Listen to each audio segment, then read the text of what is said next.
오늘 함께 읽을 성경 말씀은 나훔서 3장 1절에서 19절 말씀입니다. 나훔서 3장 1절에서 19절 말씀입니다. 오늘은 18절과 19절 말씀을 읽겠습니다. 아수르 왕이여, 내 목자가 자고 내 귀족은 누워 쉬며 내 백성은 산들에 흩어지나 그들을 모을 사람이 없도다. 내 상처는 고칠 수 없고 내 부상은 중하도다.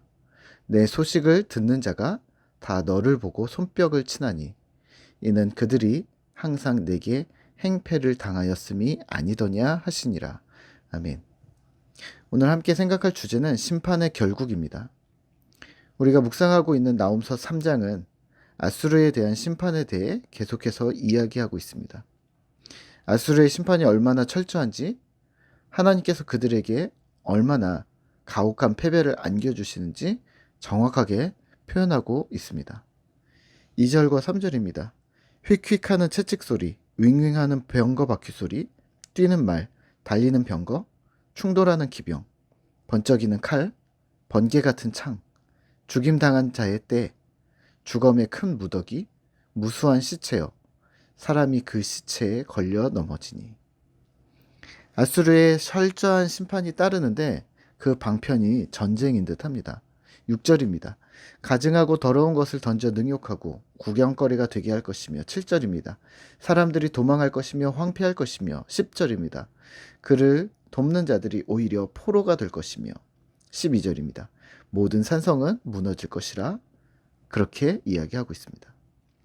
주께서는 철저하고 잔인하게 심판을 가하실 것입니다.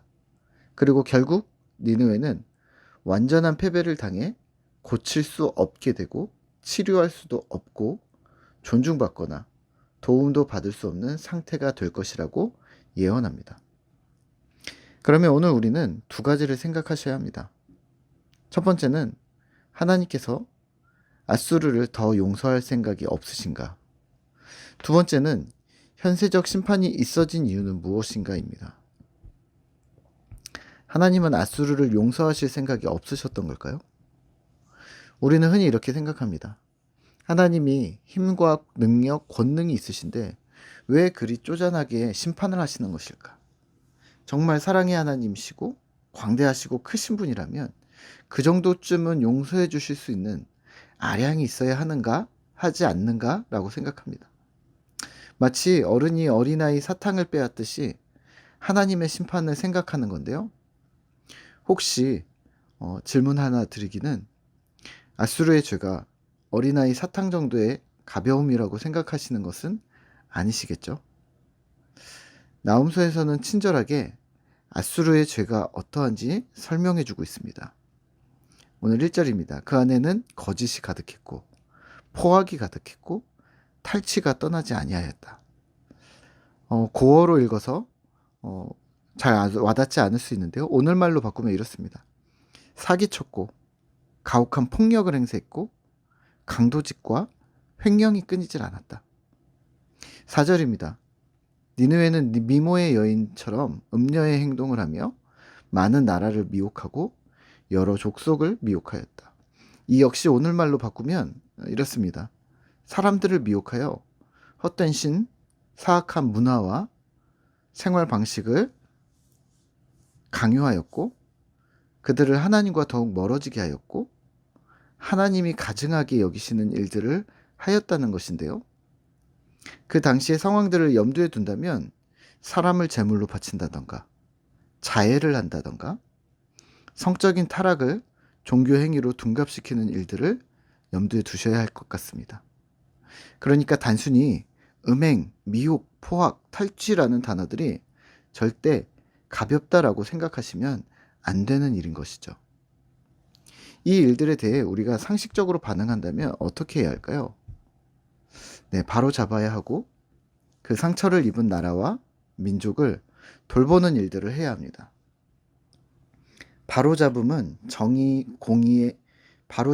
정의와 공의이고 상처를 싸매고 돌보는 일은 사랑입니다.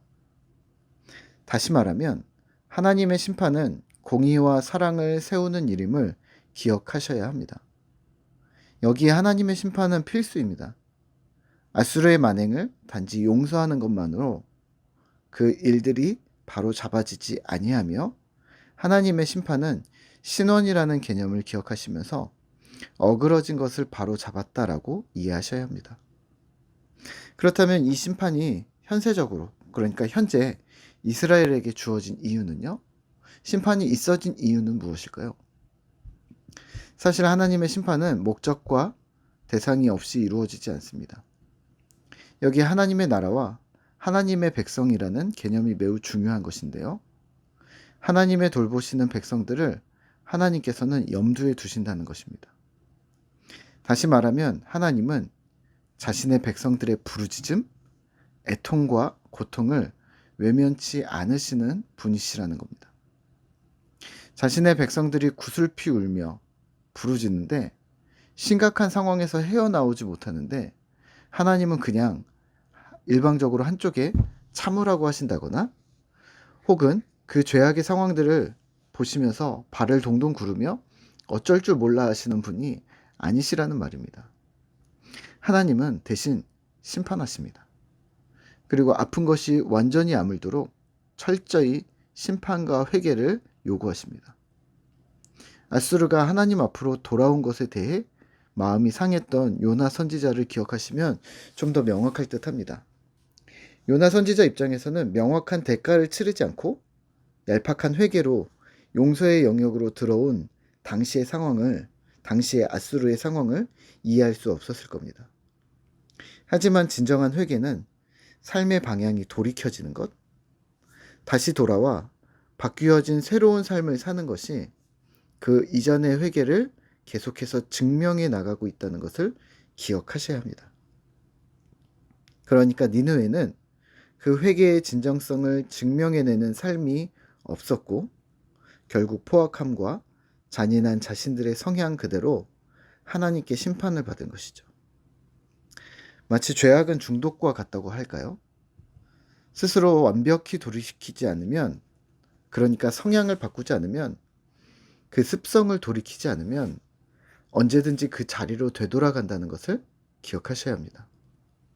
도박이나 마약이나 도벽부터 시작해서 사소한 것들 것까지 범죄가 발각되었을 때 그 상황들을 모면할 수는 있습니다.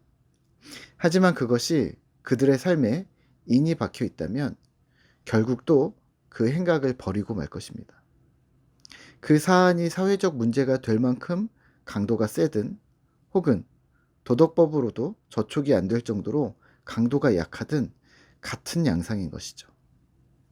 부탁드리기는 하나님 앞에서 철저한 회개, 철저한 삶의 돌이킴을 담당해 주시고 더 나아가 그 돌이킴을, 그 회개를 잘 유지해 주시죠.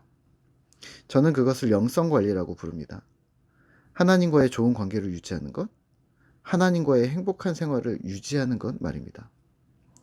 오늘 하루 우리가 또 만나는 사람들 속에서 또 만나지는 여러 상황들 속에서 여전히 하나님 앞에 나는 돌아선 자가 맞는가?